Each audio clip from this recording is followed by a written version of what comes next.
Hello everyone, I'm Nick from nextstepnick.com and today we're going to talk about Neversong. Now, full disclosure, I hadn't really played the games before Neversong because Neversong is a follow-on game from some short stories that were done before about someone in a coma. So it was all very new to me and I was kind of interested to play. You're going to notice straight away that there's very Limbo-esque vibes going on in this game. It's very much a small child in a big scary world.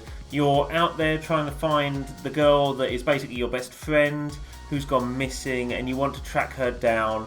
So you're travelling through this world, finding different items, breaking things open and sort of finding collectibles, but also making your way towards saving her. It's very Metroidvania in the regard that you're finding items that then make things easier later as well as cosmetics. There's a real emphasis around music here and I think it works really nicely. There's some really lovely sound design. So you've got a piano in the main house you're based in. Every time you beat someone like a major enemy, you'll then get a song. That song can then be translated into piano music, which you can then use to unlock a room, and then that will give you access to a new weapon or a new item that you can use from a technical standpoint. So for example here, the umbrella is one of those such things. I won't go into too many spoilers about things in the game because it is worth a play. It's a very fun game. I like the combat, I think it flows really nicely. I think the art style is really, really attractive. As I said, I think the sound design is lovely. And I think each boss and each enemy has their own unique take. It's a fun game with a lot of interesting aspects. I was a bit let down by the story, but the music itself, I mean, listen to this.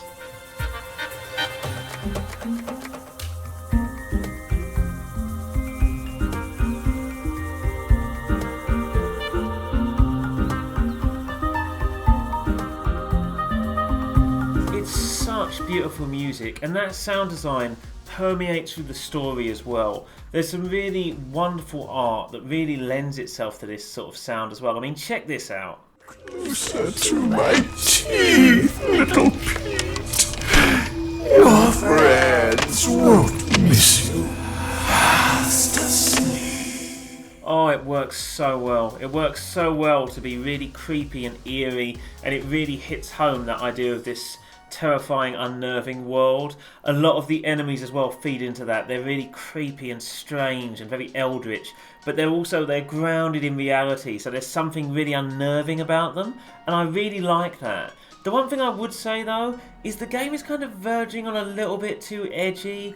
There are elements of when it's trying to make you realise that the world is kind of broken, and there's a lot of allusion to stuff like that. At one point, for example, one of the puzzles is pushing a kid who clearly has some sort of disability, he mentions, through eggs and bile and stuff like that to encourage a monster to chase him. And you're kind of encouraged to do that because he's a little bit mean. There's a real sort of dig at body dysmorphia later as well, which is very sort of, oh okay, and there's a dig at plastic surgery, which I understand to an extent.